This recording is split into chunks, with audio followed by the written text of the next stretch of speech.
Bueno, ingeniera, para los que no saben, ella es mamita de 2 niños.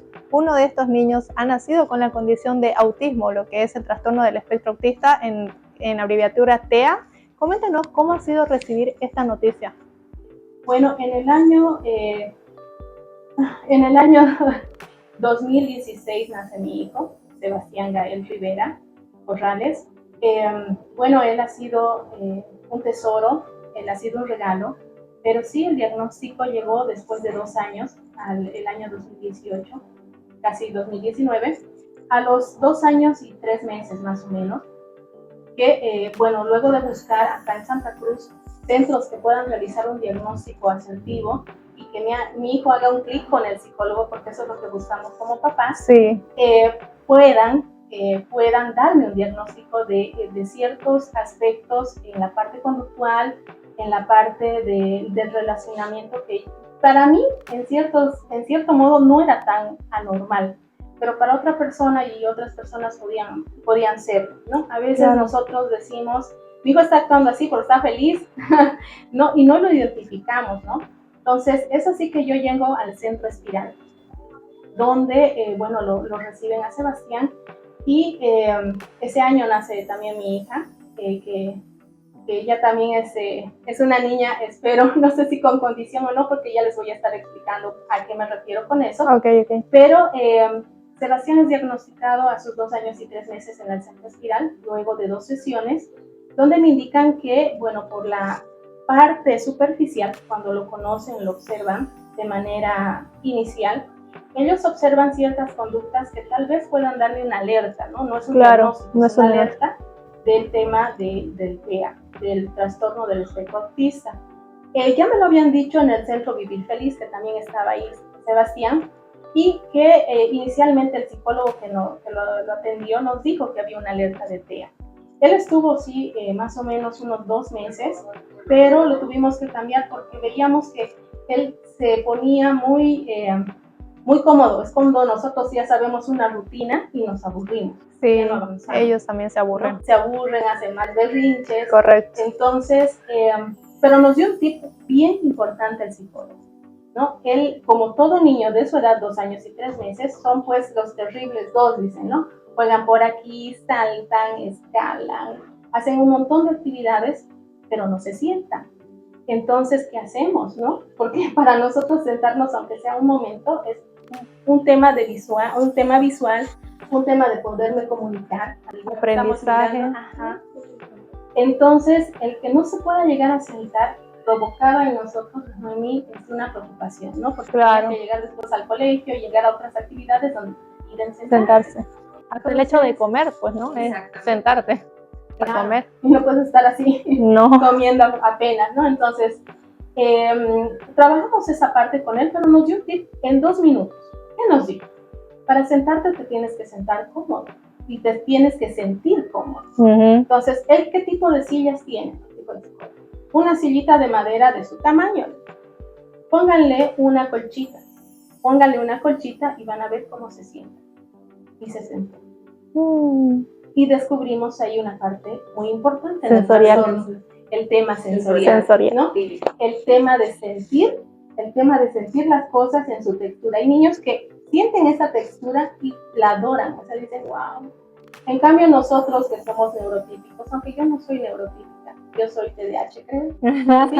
Pero el tema de tocar y sentir, para ellos es como un placer cuando nosotros tomamos algo que nos gusta, algo que comemos, ¿sí? O sea, no es muy distinto a lo que nosotros somos. O sea, claro. El decirles niños especiales, con divergencia, con cierta condición, ¿sí? Hace que se los discrimine. Para mí no son anormales, no son monstruos, no son niños que los van a atacar, sino que el entorno es ignorante. Claro. El entorno no sabe cómo tratar a estos niños. Sí, total. A veces pasa eso, el tema del entorno. Recuerda que una vez entrevistamos a un amigo que es invidente, ingeniero en sistemas, ¿te acuerdas de Carlos? Sí. Y él decía, la mayor discapacidad que tenemos en el mundo es la discapacidad social. Porque no estamos preparados para aceptar lo que es la neurodiversidad y que cada vez más es más típica. Claro, o sea, hay más personas con esta condición y no es porque haben más personas. De hecho, es porque recién hay más personas predispuestas a trabajar, a hacer diagnósticos, centros que sí realmente se preparan para recibir este tipo de personitas, porque antes era pues ignorancia total, entonces obviamente no habían diagnósticos. Acá en Santa Cruz, a lo que le decían al niño OPA, que era el niño con síndrome de Down, ¿qué hacían? Lo tenían en la parte de al fondo, ¿cierto? Y lo amarraban. Entonces realmente hay un cambio donde obviamente parece que hay más niños, pero no, siempre hubo. La diferencia es que ahora sí lo hablamos, somos conscientes y trabajamos con ellos. Ingeniera, una vez que usted recibe el diagnóstico, o sea, sí le hicieron un diagnóstico, su niño sí tuvo diagnóstico del trastorno de espectro autista en uno de estos centros. Le hacen el diagnóstico, luego le toca buscar un centro de apoyo de estimulación, un centro donde realmente puedan ayudar a un niño con autismo. Para la época que les comento, sí, el segundo centro que yo visité fue el Centro Espiral. Me hablaron de un montón de centros, del Celeste, Monte de Sinaí, ¿no? De los colegios, claro, inclusive del tema que está cerca del tercer anillo, que es el de la psiquiatría, ¿no? Que los llevan al lado del Hipermaxi. Exactamente. Entonces, yo llegué al Centro Espiral transformando mi camino, llegué caminando, como dicen. Muchos papás trajinamos, caminamos, porque a veces no conocemos. Yo no conozco Santa Cruz y me pierdo en las movilidades, así que caminé, o sea, aplané las calles, buscando un centro para mi hijo, buscando un psicólogo. Entonces, en el Centro Espiral le hacen efectivamente el diagnóstico, que me dice efectivamente qué es lo que tenía él, ¿no? Previo a eso, como ellos ya vieron el alerta, me dijeron, ¿por qué no empezamos de una vez? ¿No? ¿Y qué se hace acá? Me dijeron. El tema de las terapias, la terapia cognitivo-conductual, que lo hace una psicóloga, el tema de un psicopedagogo que trabaja con ellos la parte social, la parte motora, la parte psicomotriz, porque vamos a tardar como 2 días para poderle hacer el diagnóstico a él. Tienen que hacer una batería de pruebas, ¿no? Y que dura más o menos 2 días. Y me decían que ellos el diagnóstico lo hacen en niños más pequeños, de 1 a 1 año y 8 meses ya pueden diagnosticar, ¿no? Entonces, y algunos se esperan hasta los 5 años, digamos, ¿no? Sí. Y se esperan hasta los 5 años, pero los rasgos ya están marcados, ¿no? Entonces, yo empecé con la terapia, empezamos en julio, teníamos que trabajar todos. O sea, en realidad, la terapia, queridos papás, los profesionales que no es solo el profesional, nos están mirando, sí, la terapia no es para los niños, porque ellos son niños, ellos vinieron con sus características así como nosotros, ¿no? Y no nos dijeron que están enfermos, por si acaso el diagnóstico no es enfermedad, ¿ya? Y eso es a mí lo que me molesta. O sea, lo primero que dicen diagnóstico y lo asocian con una enfermedad. Ellos no están enfermos, ¿ya? Vamos para cambiar este pensar día a día, porque sí, lo piensan mucho. Y son ignorantes tanto las personas que hemos estudiado, lo diré que hay profesionales que realmente se llenan la boca diciendo, pero eso si tiene cura o no tiene cura, se llenan la boca y me disculparán, pero yo sí les digo que vayan a estudiar, ¿no? Que vayan a capacitarse. ¿Por qué? ¿Por qué digo que la terapia no es para el niño, sino porque es para los papás? El tema de aceptar un diagnóstico hace que nosotros, al idealizar a nuestros hijos, ya al ponerlos y definir cómo ellos van a ser las expectativas altas. Exactamente. Es como cuando se enamoran, papá, profesional, lo mismo. Es la misma sensación. Es la misma. Sí, uno idealiza tanto a la persona que al final dice, wow, o sea, tengo el novio, tengo el esposo ideal, pero eso es irreal, ¿no? Entonces, con nuestros hijos, ya, en base al amor incondicional que les tenemos, obviamente nos proyectamos con ellos mucho más, ¿no? Buscamos sus capacidades, sus cualidades, decimos, no, va a jugar fútbol, no, se va a ir, no sé, a un club de tenis, va a ser el científico del año, que en realidad los niños con un diagnóstico, con una condición, llegan a hacerlo, ¿sí? O sea, llegan a hacerlo, no es que no pueden, sino es que nosotros restringimos eso, y es por eso que la terapia va para los papás. Primero, en el tema de la aceptación de un diagnóstico donde dejas de ser un papá común y te transformas en un papá azul, claro, un papá y una mamá azul, donde tienes que trabajar realmente, o sea, ahí realmente es tu escuela. O sea, no es ser un papá de un niño neurotípico, discúlpenme, es fácil. es fácil porque ellos adquieren todo, repiten todo, hacen, siéntate, se sientan, no hagas aquello, no lo hace. Pero cuando hay un niño que contrapone lo que nosotros le estamos diciendo, que le decimos es un malcriado, ya no lo educan en su casa. Y lanzamos las cosas sin saber qué estará pasando, si realmente el niño por alguna situación no está haciendo caso, ¿no? Y en la casa peor, si el papá no está aceptando que su hijo tiene una condición y no lo trabaja, está perdiendo un talento.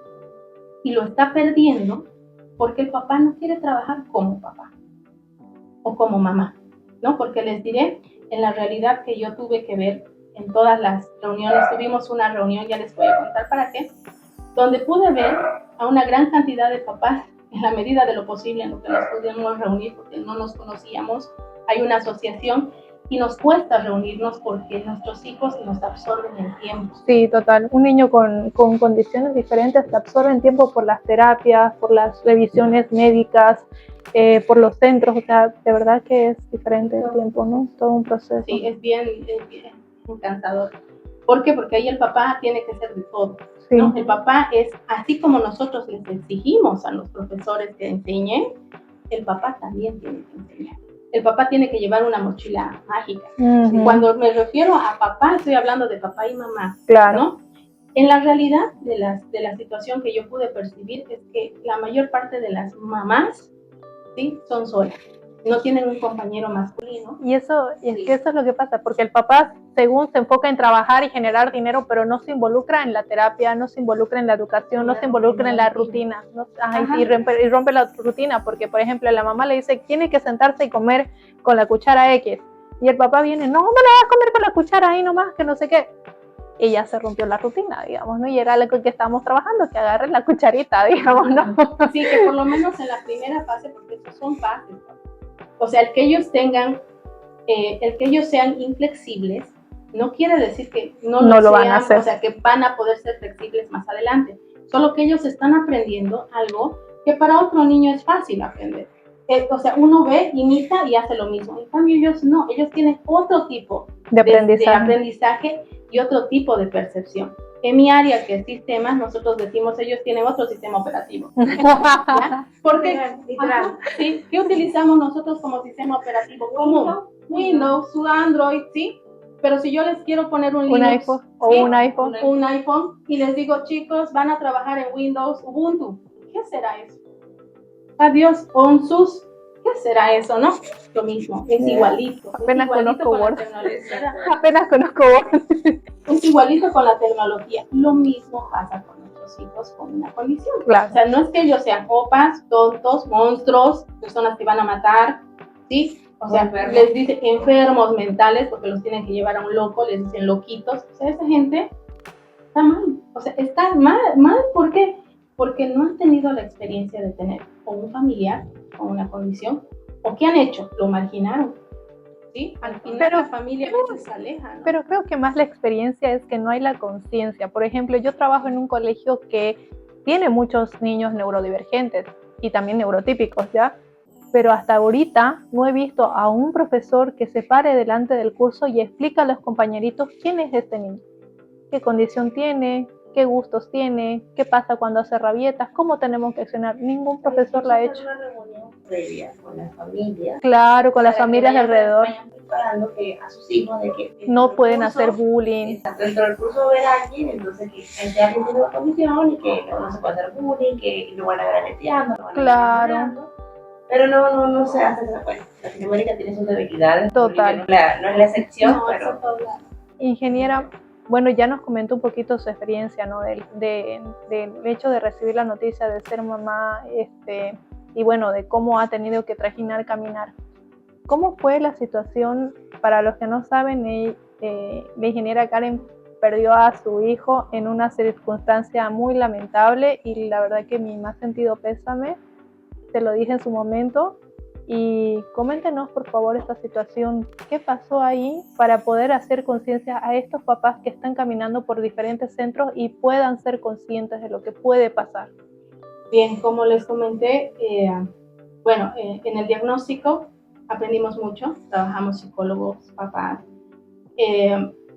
De hecho, nosotros llevamos un diario, algo que no todos los papás hacen. Antes de entrar en lo que voy a comentar, de lo que pasó con Sebastián, y es de conocimiento público.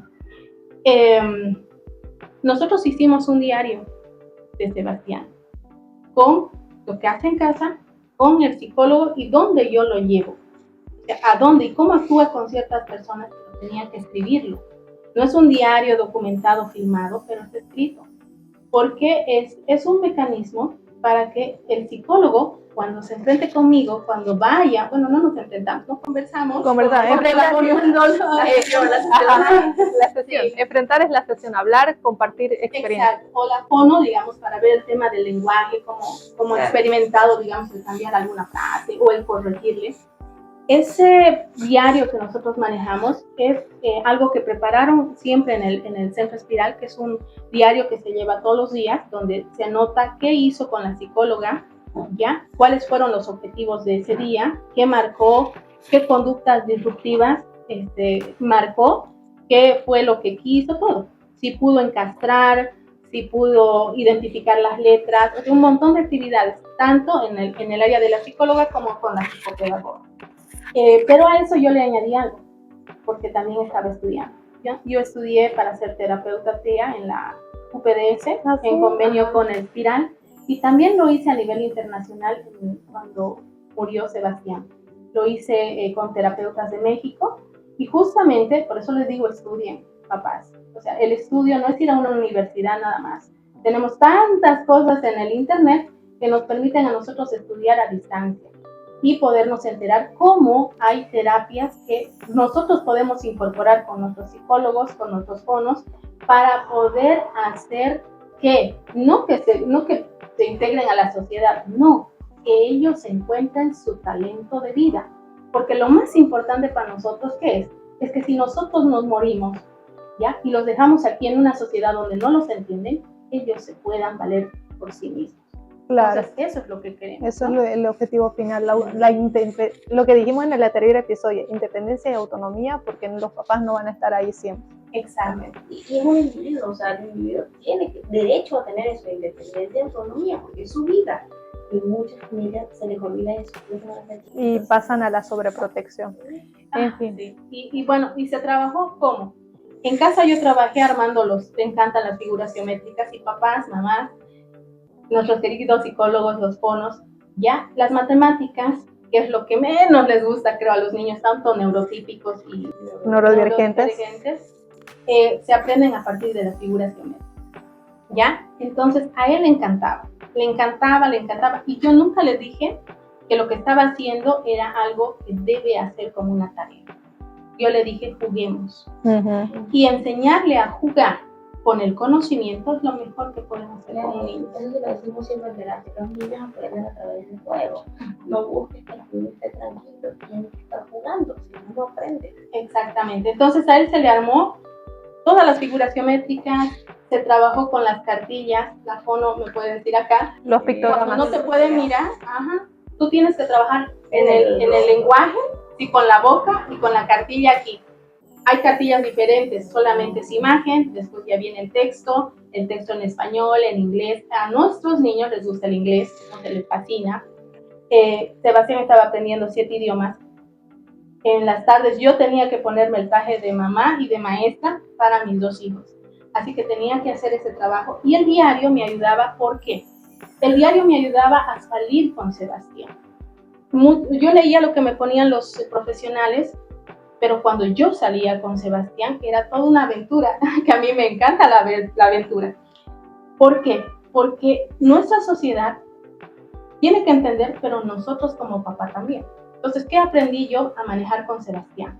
A hacer un relato previo de lo que vamos a hacer en la salida y adelantarme un poco a lo que va a suceder. Lo que son las instrucciones anticipadas, es muy importante.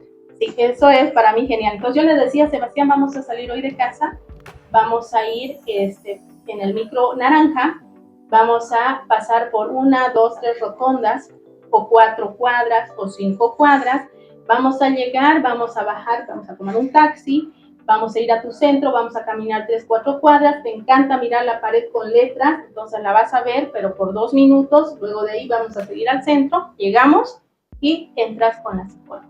Entonces yo le anticipaba todo, pero cuando salía para un lugar X como el Cine Center, no, era, ¿qué hice? Cuando fui al Cine Center y me llama una persona X y me dice, tienes que ir a pagar, por ejemplo, el internet, y hoy día se vence, nos van a cortar y yo no puedo, ¿qué vamos a hacer? Y yo con Sebastián en la calle. Entonces, ¿qué le digo? Sebastián, vamos a ir donde te gusta. Vamos a ir a las gradas, a las escaleras eléctricas, y a las eléctricas, sube, baja, sube, le encantaba eso. Pero vamos a hacer 3 veces este ejercicio y luego nos tenemos que ir a casa. Pero para hacer lo que te gusta, te voy a llevar a un lugar antes donde te tienes que sentar un ratito y yo tengo que pagar. Entonces hice ese ejercicio. Se quedó quietito un momentito mientras yo pagaba y le explicaba, ¿no?, a la persona que me estaba cobrando que por favor lo haga rápido porque tengo un niño TEA, le decía, y él no tiene tiempos de espera porque lo estoy trabajando.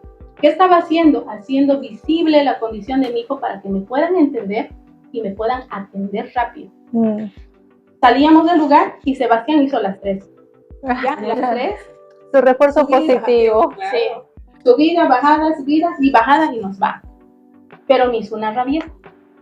La rabieta que yo siempre veía, o sea, yo no, ¿para qué me voy a exasperar? Pero en la calle, recuerden que ahí somos los que juzgamos todos, alguna vez lo hemos hecho, ¿no? Uy, que esa mamá no sabe cuidar a su hijo, qué feo que le esté haciendo qué eso. mal mamá, ¿cómo va a hacer eso? Sí. ¿Qué hice yo? Me hizo la rabieta, se tiró al piso. Y bueno, pues tenía que, yo siempre salgo de deportivo, hoy estoy así, siempre salgo de deportivo. Es verdad, le viste notas. Y entonces, ¿qué hacemos? Me tiré al piso con mi hijo y bloqueé su conducta porque él se iba a lastimar, ¿no? En su rabieta. Y estaba actuando como nosotros actuamos. Cuando a ti no te dan algo, ¿te enojas? Sí. Cuando a ti te dicen algo que no es justo, ¿te enojas? Sí. ¿Y enfrentas a una persona? Sí, la enfrentas. Entonces, él no entendía y no quería entender porque nos teníamos que ir. Entonces, lo bloqueé para que no se lastime. Eso fue la instrucción que me dijo la psicóloga. Y empecé a contar, porque le encanta contar. Y conté, le dije 1, 2, palabras clave, concretas, y le decía, se acabó. Porque en las terapias, el se acabó es así. Y el trabajar, lo hacen así. A trabajar, les dicen. Entonces, todo eso, yo me lo memoricé porque necesitaba trabajar como trabaja la psicóloga, la fono o la psicopedagoga, ¿no? Entonces, contaba y le decía, se acabó Sebastián, vamos, lo tomé del brazo sin lastimarlo, sin jalonearlo y seguía contando. Y vamos a casa, ya, vamos a casa, 3, 4, 5, 11, 22. Y cuando estaba en el número 25, él se calmó. Y le decía, ¿ves que te puedes calmar? Ahora nos tenemos que ir a casa, tenemos que cruzar la avenida, vamos a tomar el micro naranja y nos estamos yendo a casa. Y se calmó. Y se comportó como todo un caballerito. Pero eso es ¿por qué? Porque yo he sabido controlar. Porque ¿quién es el adulto? Usted, como nosotros. Los papás. A veces ahí es lo que pasa, es que los papás entran en una situación de estrés y frustración que lo único que hacen es empeorar la situación. Porque lo primero que hacen, no hagas así, o empiezan con su cara de pánico, miedo, y el niño sabe, te ves con tu cara de miedo. Y luego dicen, no llores, pero ¿por qué si el llanto es un canal de comunicación? Claro, uno está comunicando precisamente lo que no quiero, no me gusta, no quiero estar aquí, entonces lo manifiestan a través de este llanto, ¿no? O de estos berrinches. Claro, y obviamente hay niños, bueno, Sebastián hablaba perfectamente, por eso estaba viendo 7 idiomas, ya venía, ¿con qué idioma va a venir? Con chino mandarín, les decía, venía con un idioma ya, el inglés lo tenía incorporado, pero ¿qué sucede? Que ese diario sirve de mucho para que el psicólogo vea cómo actúo yo como mamá. ¿Por qué? Porque a veces el niño retrocede en su aprendizaje con el psicólogo y uno dice, bueno, ¿qué pasó? No está haciendo bien su trabajo, licenciada, ¿qué pasó? Y no es así. Eso en realidad lo mismo pasa en el colegio, por si acaso. Si yo como maestro no me preparo para un niño con condición, ¿qué quiero pues? O sea, ¿qué voy a esperar de eso? Claro. Cuando tú eres maestro, cuando tú eres docente universitario, porque en la universidad yo tengo estudiantes autistas, de hecho voy a tener un estudiante que va a salir ingeniero. ¿Qué sucede? Si yo no sé, no me preparo para él, ¿qué le puedo ofrecer yo? Porque no es que me va a ofrecer el niño a mí o el estudiante, el joven. ¿Qué le ofrezco yo como formador? ¿Sí? Y guía en su conocimiento de un estudiante, sea niño o sea adulto. Entonces, si yo no me formo, ¿qué puedo esperar? Y claro, los papás van a venir, claro, me van a decir, o sea, ¿qué tipo de profesional eres? ¿No? Claro. Entonces, sucede que con él trabajamos esa parte. Y bueno, cuando ya pasó el tiempo, Sebastián ya tenía casi que, ya iba a llegar a los 4 años. Y bueno, algunos dirán, ¿cómo puede hablar de lo que sucedió así de fuerte o de insensible? Porque lo trabajé mucho. Lo trabajé mucho para hablar y que me puedan entender. Porque cuando uno maneja sus emociones y solamente es emocional, la gente se aprovecha de nosotros. Eso lo aprendí en 4 años que no lo tengo a Sebastián. Entonces resulta que yo voy a una guardería donde Sebastián iba desde los 7 meses y él iba, asistía a esta guardería sin saber que tenía condición porque ni yo la sabía. Y el día que lo llevo a Sebastián era un día que él regresó a esta guardería que queda cerca de mi trabajo. Son 5 minutos de mi trabajo a la guardería, no quedaba lejos. Y mientras yo hacía algo que todos ustedes hacen siempre, buscar un colegio. Y yo ya había presentado los papeles en el colegio Magdalena Postel, ¿sí? Del barrio La Morita. ¿Por qué lo menciono? Porque me encontré con gente negligente ese año. Con gente negligente que después de lo que pasó, recién el Ministerio de Educación actuó y hizo visible el tema del autismo, después de que murió mi hijo. En la guardería sucedió el tema, donde no murió por negligencia de los que lo cuidaban. A él lo mataron y estamos en un juicio por infanticidio, ¿ya? Donde espero, digo entre comillas, pueda lograr, ¿sí?, un poco de justicia, que realmente esta gente no trabaje con niños, ¿sí?, y que esto se haga visible a nivel nacional y a nivel internacional. ¿Por qué? Porque esto pasa con nuestros niños neurodivergentes en todo lado, no solamente acá en Bolivia, pero realmente acá en Bolivia, ¿sí?, como nos ven como un país retrasado, ya saben por qué nos ven como un país que no sabe nada, ¿sí? Aquí la gente, ¿sí?, puede montar una guardería clandestina por 10 años en un lugar, ¿sí?, tan céntrico donde van jueces, van fiscales, van policías a dejar a sus hijos, ¿ya? Y lo ocultan durante 10 años. Solamente tenían licencia de funcionamiento de la alcaldía. La gobernación ni enterada, ¿sí? Espero que me estén escuchando. Tuvimos una entrevista y quedaron tan mal porque no hacen su trabajo. O sea, ¿a quién vamos a pagar, digamos? Claro, la supervisión del establecimiento. Ajá, ¿a quién les vamos a pagar? ¿A qué funcionarios vamos a pagar para que realmente fiscalicen qué guarderías existen? Porque no conocían, ¿sí?, a la guardería Mi Casita del Divino Niño, que así se llamaba la guardería donde murió Sebastián, donde lo mataron así. ¿Qué pasó? ¿Por qué la definición lo mataron? Porque, bueno, esto va a salir, esto está en papeles, está demostrado. Hay una autopsia donde la médico forense, ¿ya? Y esto lo voy a mantener, y espero que me escuche la médico forense, ¿sí?, encubrió un crimen de 30 años. Y me quisieron hacer creer a mí que era un crimen de 6 a 7 años con agravantes. ¿Cómo lo descubrí? Cuando no encontraba la autopsia. No hubo autopsia.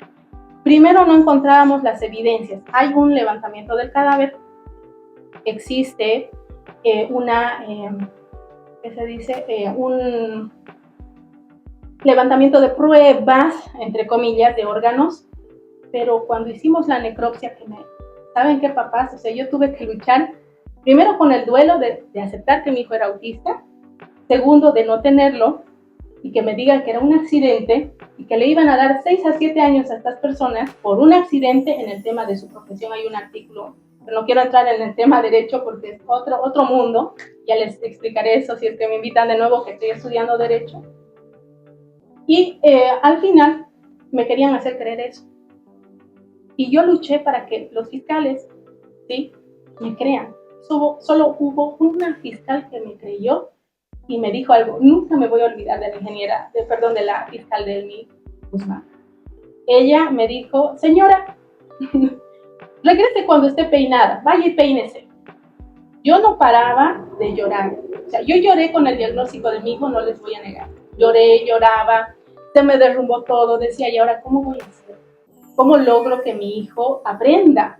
Yo soy docente, 19 años, y decía, ¿cómo puedo lograr que mi hijo aprenda? Entonces, por eso estudié, por eso hice un diario, por eso marqué una tabla, para que puedan manejar palabras concretas con Sebastián, que son comunes, que se utilizan en casa, y que también utilizan los terapeutas para que yo las pueda adaptar y adoptar para también mi entorno. Entonces, él avanzó mucho, él hablaba, él te decía y te pedía las cosas por favor y gracias, cosas que los niños hoy en día no hacen, ¿no? Y estaba empezando a saludar, buenas tardes, buenos días. Cuando algo le molestaba, yo entendía, yo veía su molestia. ¿Por qué? Porque al final me dijo el psicólogo, ¿cómo quiere entender a su hijo si usted no hace las mismas cosas? Está haciendo un berrinche, a ver, hágale uno igualito usted, se tírese al piso y haga lo mismo. Sienta lo que él siente para que lo pueda entender. Ocurrió el tema de lo que les estoy diciendo con la autopsia, ¿sí? Espero que la médico forense, no sé a qué grado en profesionalidad lo tiene, pero hicimos una necropsia donde no hay ni un órgano que le han sacado a mi hijo, ni una muestra. Tuve que ver cómo destrozaron a mi hijo, parte por parte. Y me tuve que preparar emocionalmente para poder hablar de eso hoy día, como me preguntan, porque tengo que declarar esto, y lo tengo que declarar de una manera muy clara para que me entiendan qué es lo que pasó y cuál es la verdad. Pero si yo me pongo a llorar, papás, y yo no hago nada o no hacía nada, no íbamos a llegar a ese resultado. No hay órganos que sacaron, lo abrieron y lo dejaron así. Me mintieron al decir que iban a hacer una autopsia porque solamente le hicieron una incisión acá. Tenían que traer hacia adelante la piel y abrir el cráneo. Mi hijo tiene el cráneo intacto. Bueno, lo tenía hasta el momento de la necropsia. Porque en la necropsia el carnicero que estaba ahí, el médico que vino era un carnicero que no sabía ni siquiera cómo era un corte longitudinal. Corte longitudinal, que nosotros enseñamos eso en ingeniería, no solamente en medicina, ¿sí?, en arquitectura, en ingeniería civil, en diferentes profesiones. ¿Y por qué les digo esto? Porque tuve que traer un profesional que venga y fiscalice lo que estaba haciendo este profesional de público, ¿no? Es funcionario público. Y ya se pueden dar cuenta cómo es, ¿no? O sea, mi profesional, la doctora quedó pues con un dolor quedó la doctora con un dolor de cabeza porque me decían, claro, ¿qué está haciendo, digamos, no? Ajá. Entonces, ella es médico forense, ella vino de la ciudad de Cochabamba a acompañarme y bueno, tuve que enfrentar eso. Capaz que no deseo a nadie, realmente a nadie que enfrente eso, porque a veces no salimos de eso, no podemos hablar de eso. O sea, hay personas que se ponen tan sensibles y es la realidad, somos sensibles, pero no pueden hablar de eso. Pasó eso, tuve que estudiar, tuve que preguntar como un niño qué tengo que hacer. A cada uno de los abogados que están en el caso les agradezco mucho, porque sin ellos yo no estuviera acá. Ellos y la doctora Delmi han sido los artífices de que yo pueda entender muy bien las leyes, pueda seguir los procedimientos y pueda combatir el duelo. Porque lo sigo combatiendo. Claro, el dolor no se va. No se va, el dolor no se va para nada. Exactamente. Pero usted dice que hubo una necropsia. Para los que no entienden, la necropsia es cuando hacen un análisis después del fallecimiento, después incluso de que hay años después del fallecimiento incluso. En este caso fue años después que le hicieron la necropsia a Sebastián. Sí, una exhumación del cuerpo. Exacto. Del cementerio y luego llevaron sí. Y ahí usted se dio cuenta de que no hubo autopsia. No hubo. Y entonces es como que autopsia, si no hay autopsia, años después se puede hacer una necropsia, y ahí se dieron cuenta que no hubo una autopsia como tal. Por ende, ahí se da cuenta usted que el juicio no tenía que ser 6-7 años, de hecho tenía que ser 30 años, que es la pena máxima que se da aquí en Bolivia. A Sebastián le dieron diazepam, que era lo que estaban cubriendo. Diazepam apareció en la espuma que sacaron. De hecho, todo esto se va a ventilar, yo no tengo por qué ocultarlo, o sea, hay abogados chicaneros que tienen lastimosamente que defender a los acusados, y obviamente alguna vez van contra sus principios, ¿no? Porque saben que han hecho, igual los tienen que defender, ¿no? Hacen un pacto por ahí con el diablo, porque obviamente tienen que ganar plata, porque ¿qué nos dicen? Yo también estoy estudiando abogacía, ¿qué nos dicen? Son platistas los abogados. Y por eso, como mamá, yo me metí en el caso de mi hijo y terminé estudiando. Usted dice que le dieron diazepam. ¿Él estaba diagnosticado con diazepam? No podían darle esa medicación. ¿Quiénes no podían darle? Los de la guardería, porque ellos lo conocían desde los 7 meses. Imagínense, ellos lo conocen desde chiquitito. Ahora, ¿qué asumo yo? Como teoría que ellos hacían eso con todos los niños. Hay fotos de esta guardería con niños amarrados. Ya hay, ¿sí? Que hay, se ven cómo los niños están amarrados de acá, cómo está Sebastián amarrado en la silla con un pañal de tela, y hay maltrato. Hubo maltrato infantil antes y después. Porque, ¿qué me dice? Mamá, ¿usted no se daba cuenta que Sebastián tenía otra percepción del mundo? Y yo estaba conociendo cómo percibe las cosas. Un niño neurotípico lo hace diferente, ya les voy a explicar por qué, ¿no? O también con un nivel un poco más alto, más funcional, que también lo hace diferente. Pero Sebastián marcaba ya ciertas cosas, tal vez, digo yo, que él lo estaba reconociendo como un daño que le estaban haciendo, pero que todavía no sabía cómo manifestar eso. Pero obviamente no sentía yo algo que sea malo cuando lo llevé ese día, el día donde yo estaba yendo a buscar un cupo en el colegio. Bueno, no un cupo, yo dejé mis papeles en diciembre, estaba yendo, fíjense, en enero, yo dejé en diciembre, y el año 2020 Sebastián fallece el 27 de enero. Y yo estaba yendo al colegio porque me habían dicho a mí que había perdido el cupo, teniendo los papeles y viviendo a 4 cuadras del colegio. Yo me quedé esperando toda la tarde mientras la negligente directora se tomaba un tecito. Un tecito que le costó la vida a mi hijo. Un tecito que no tuvieron la amabilidad de decir, saben, señores papás, aquí les hacemos pintar, les pedimos plata para que vengan y pongan sillas, para que vengan y pongan material de escritorio, y usted no hizo eso, no vino, no aportó, por lo tanto no tiene su cupo. Así perdí a mi hijo, por gente negligente en 2 lugares.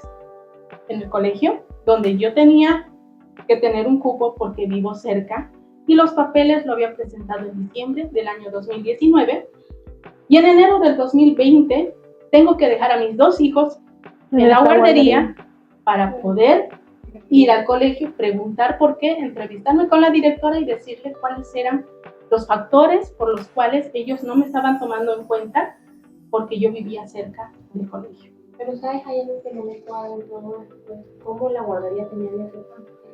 Es que el diazepam es controlado, para que no lo sepa, y solamente te lo medica el psiquiatra. Realmente. Claro, por eso dije, porque le habían dado, no había diagnóstico. Y bueno, aquellos que alguna vez llegamos a tener ese tipo de medicamentos, la receta es muy controlada, y cuando uno la va a comprar, a ti te la quitan, la troquelan y la revisan en el sistema de manera que nadie más la esté clonando. ¿Ya? Entonces, ¿cómo la guardería tenía diazepam? Porque pueden comprarlo en cualquier lugar donde vendan de manera irregular, o sea, por contrabando, Además de que no siempre es controlado eso. Mucho depende de dónde compro.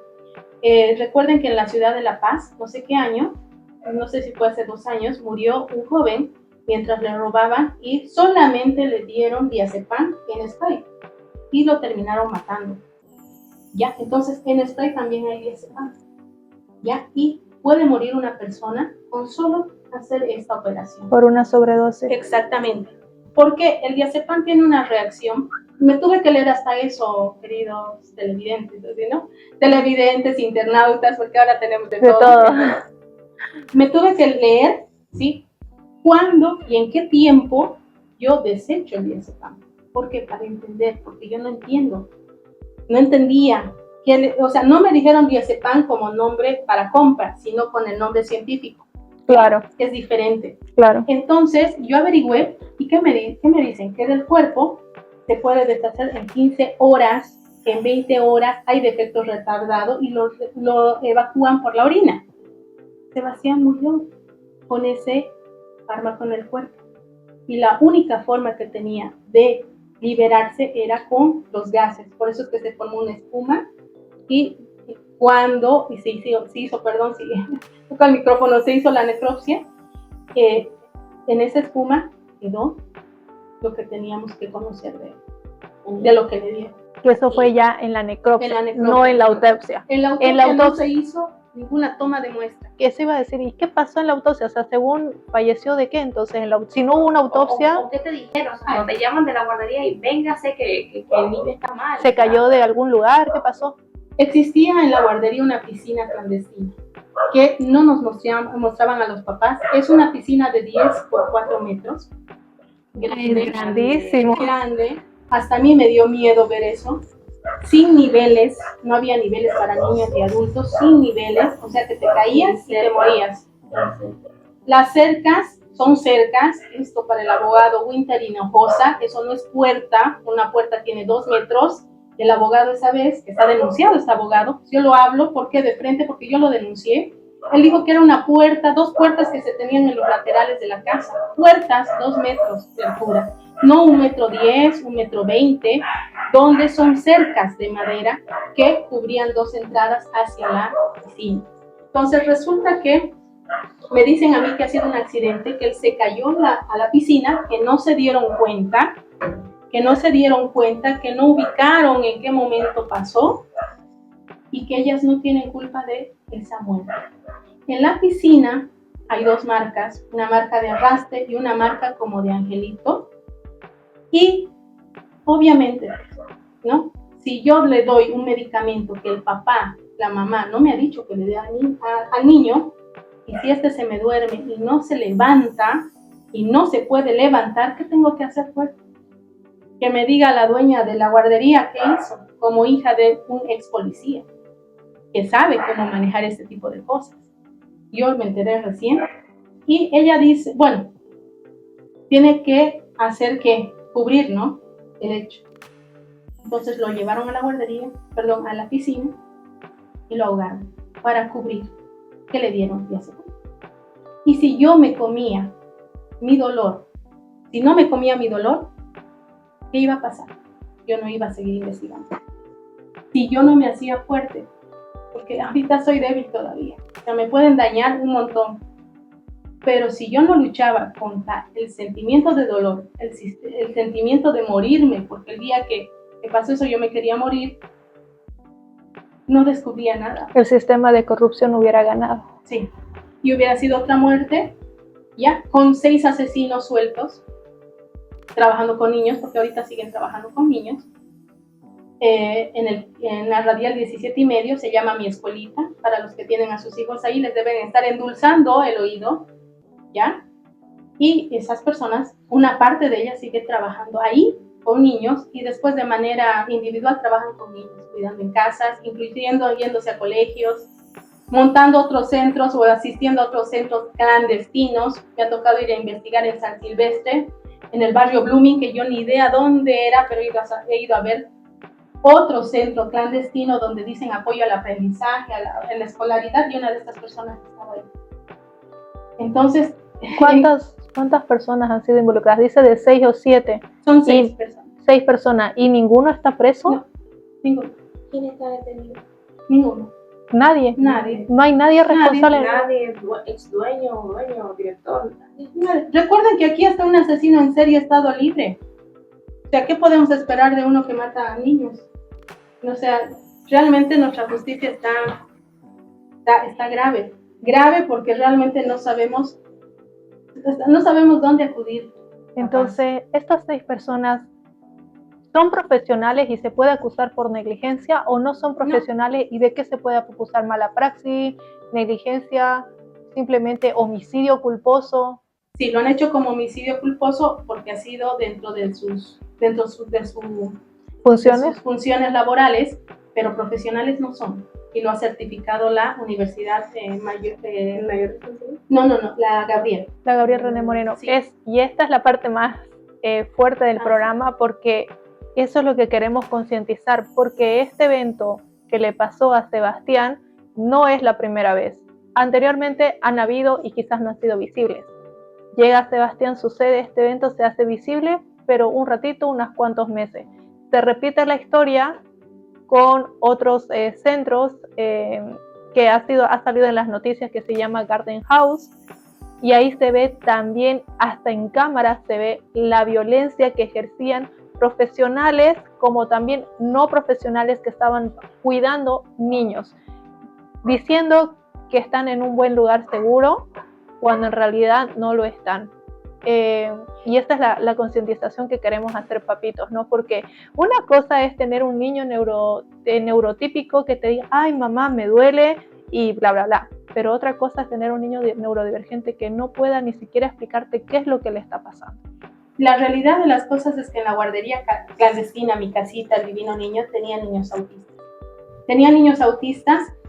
Y no porque Sebastián no presentó un diagnóstico, porque ellos lo conocían, sabían su comportamiento. Claro, sí, ya había diagnóstico, porque claro, en todo... De los 7 meses. Exacto, ya lo conocían. Pero habían otros niños autistas, a Sebastián lo hacían a un lado y decían que ellas sí podían trabajar con estos niños. ¿Y qué hacían? Los maltrataban, y cuando hablas de Garden House, perdón que te tuté, cuando hablas de Garden House, cuando nace la noticia, me la escribió una persona de mi trabajo y me dice, Inge, fíjese esta noticia, está saliendo Garden House y parecido a lo que a usted le pasó con su hijo. Y tienen esos papás que tienen que reunirse. Me mandó, vi la noticia y de hecho desde ese día, Isabel, te tengo conmigo como una compañera también. Ella es una mamá de un niño Asperger, ya, Brunito, que... hablamos ese día hasta la madrugada y al día siguiente nos reunimos y descubrimos algo. Yo descubrí algo. Dentro de todo lo que yo hice en la parte jurídica, una de estas personas presentó un certificado de trabajo donde decía que era pues excelente, que la mejor, decía que era psicóloga, no es psicóloga, no era psicóloga. Y es Marcia Araceli Buendía Melgar, para que alguien sí la conoce. Marcia Araceli Buendía Melgar. Araceli, yo recuerdo el nombre Araceli en las noticias. Ajá. Ella es la que trabajaba en Garden House. Y ella hasta antes de trabajar en mi casita El Divino Niño, trabajó 3 años en Garden House y presentó un certificado de trabajo de 3 años de Garden House en mi casita El Divino Niño, y eso yo lo casé. Tengo todos los cuadernos, el cuaderno del juzgado, me tuve que aprender cómo es el mecanismo, el procedimiento, y resulta que, claro, esta persona era la persona más fría, así como yo estoy hablando ahorita porque estoy fuerte, y no tengo que llorar para poderles explicar lo que pasó, y que puedan prevenir ustedes las cosas con sus hijos. Esta persona decía, ¿y qué hago yo el día que murió Sebastián? Si yo no tengo nada que ver. Ella fue la que me recibió en la guardería y me dijo, ¿se la quiere llevar a su hija o todavía la vamos a tener acá? ¿Qué le pasó a Sebastián? Le dije, ¿qué pasó? No sabemos, en la piscina.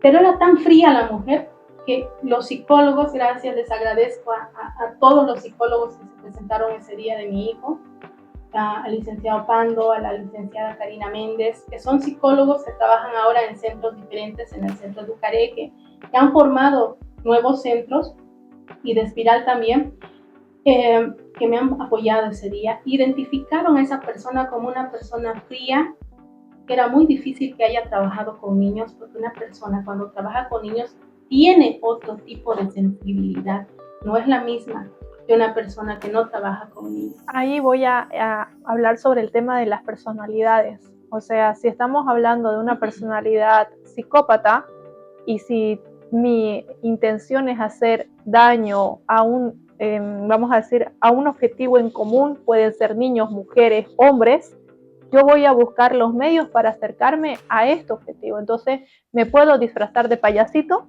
para acercarme a los niños. Probablemente esta persona tiene las características de psicopatía y que obviamente se pudo acercar mostrando una máscara de profesional, de que puede trabajar con niños. Sin embargo, la frialdad y todo usted la notaba, ¿no? Entonces, es claro un ejemplo. Claro. Ahí, por ejemplo, esta persona, y ahora yo entendí el año que salió la noticia de Garden House 2022, 22, 23.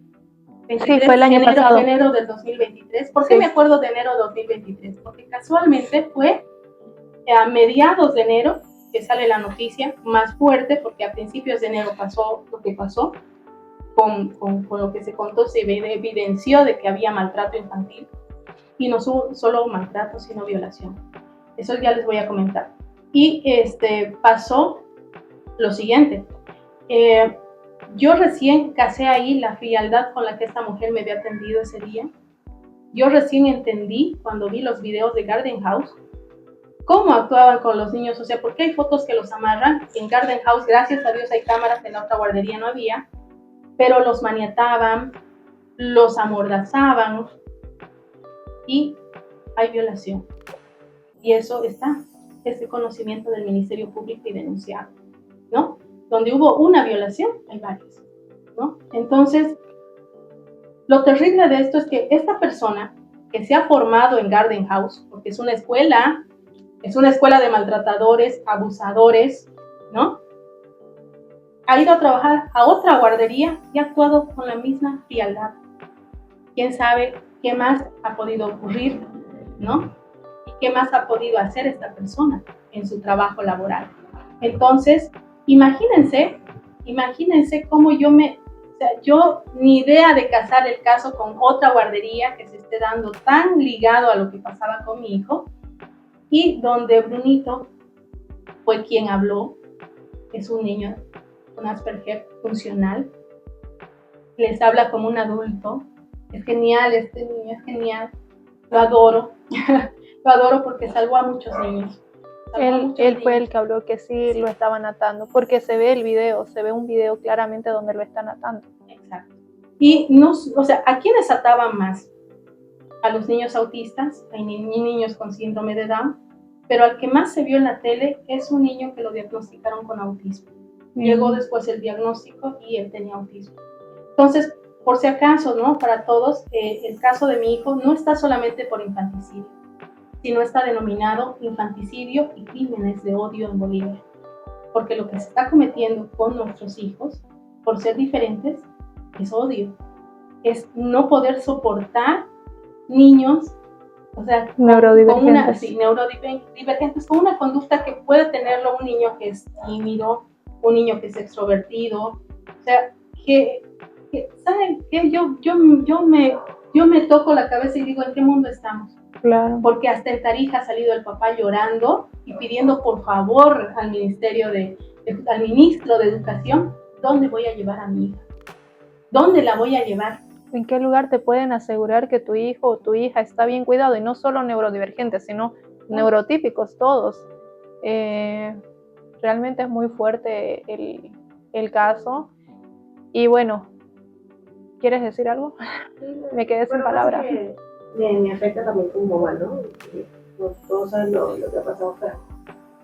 Y que también trabajo en Filamoni, que es una guardería, y me sorprende que haya personas que abren este tipo de establecimientos son personas inescrupulosas, son personas avaras, y no sigan todos los protocolos que uno sigue. O sea, uno sabe, uno en Tía Moni, lo que nosotros estamos encima de las tías, planifiquen, adapten, que el muchachito no se vaya a caer, pongan las alfombras para que ellos no se golpeen, pongan los... Pero lo primero, preguntar si tienen profesión, o sea, si tienen un ¿Cuántas veces título? no entrevistamos a las chicas? O sea, Arias, evidentemente, Tía Moni, todas las que son parvularias, psicopedagogas o psicólogos. Y tenemos 2 enfermeras que están como asistentes de examen, ¿no? Por si llega a llegar un caso con convulsión, por lo menos no de los primeros auxilios, ¿entendés? Entonces, y el esposo de Moni, que es médico, y siempre va a hacer rondas, por si acaso, porque quien tenga epilepsia, la epilepsia no se ve. O sea, si quien va a tener una convulsión llega y ya está. Entonces, uno que está tan encima de las tías y uno que va y hace una terapia y escuchar este tipo de testimonios, yo digo, o sea, todavía en la actualidad tenemos establecimientos así. Es la falta de regularidad en todos los sentidos, desde las personas con la intención de generar ingresos económicos sin fijarse en la profesión, desde profesionales que no tienen la ética, desde personas ignorantes, como, bueno, los papás, no es por ofenderlos, pero como papás, en ver quién es la persona que está cerca a tu hijo, ¿no? O sea, preguntar, acercarte y cosas así. Ingeniera Karen, vamos finalizando el episodio. ¿Qué es las últimas palabras que a usted le gustaría decir a los papás para que tomen conciencia sobre cómo podemos cuidar a nuestros hijos? Bueno, primero tienen que entrar en terapia, papás, cuando tengan ese tipo de diagnóstico, que puedan aceptar a sus hijos como son, como vienen, porque ellos son talentosos, ellos tienen un talento. Ya les digo, está saliendo un estudiante con TEA, y eso no quiere decir que se va a limitar al niño porque tiene TEA, ¿no? O sea, no lo voy a ver como alguien que no puede. Decirles que vean siempre las señales que les dan sus hijos, y si no les dan las señales los niños, porque a veces eso no lo pueden expresar, no lo saben expresar, fíjense en el tipo de profesionales que tienen y comprueben, aunque se molesten, díganles, preséntenme su título, quiero saber si realmente son profesionales y pueden manejar esto. ¿Dónde puedo averiguar si usted realmente es profesional? Si están colegiados.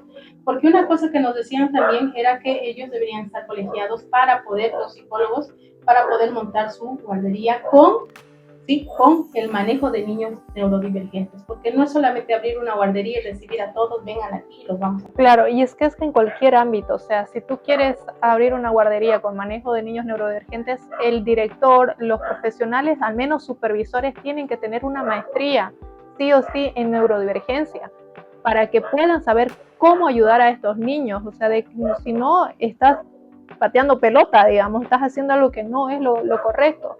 Y eso pasa en cualquier ámbito, o sea, hasta si estamos hablando de su carrera, que es ingeniería civil, ¿cierto? Sistemas. Ingeniería sistemas. Yo tengo un diplomado en aprendizaje, lo hice en la San Simón.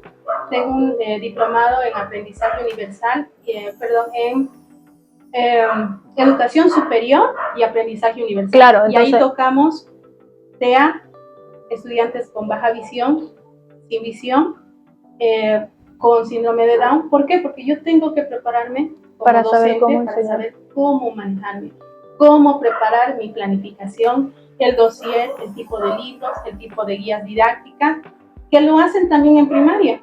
O sea, lo hacen en primaria y en la universidad también tenemos una planificación. Y eso igual va para los colegios. Yo sé que muchos colegios se están ayudando a los niños neurodivergentes, pero lo más importante, de verdad, es que estos maestros también estén capacitados en psicología básica, comprender las emociones, comprender las conductas, comprender el tema del condicionamiento, refuerzos positivos para poder incentivar y motivar a los niños. Entonces creo que eso es lo más relevante en base a su mensaje. ¿Algo que quieras decir, Angie? Como mamá, yo que tengo mi derecho a pedir una entrevista siempre con él. Bueno, no solamente con la directora, sino con las maestras de sus hijos. Como mamá, pues pueden incluso pedir el currículo de esa persona que va a cuidar a su hijo. Es válido. Háganlo. Incluso, bueno, en Tiemoni lo han hecho varias veces. Y saber si realmente son profesionales. Hay cosas distintas. Por ejemplo, en esto de la guardería es guarda, ¿no? ¿Y qué sacan o qué título tienen? Jardín infantil. Y el jardín infantil es diferente a una guardería. Y aquí es Jardín Infantil Mi Casita el Divino Niño. Y Jardín Infantil Garden House, no es guardería. Entonces, el concepto está mal aplicado. Son otro tipo de cosas que se exigen, como los profesores, ¿sí? Los psicólogos que estén ahí presentes, el médico. En Garden House era otra guardería clandestina, 15 años, con 2 sucursales en la Paraguay, en la Piray. Entonces, ¿de qué estamos hablando? ¿Y de Garden House dónde está ubicado? Aquí en el centro. 15 años y no tenían permiso de la gobernación.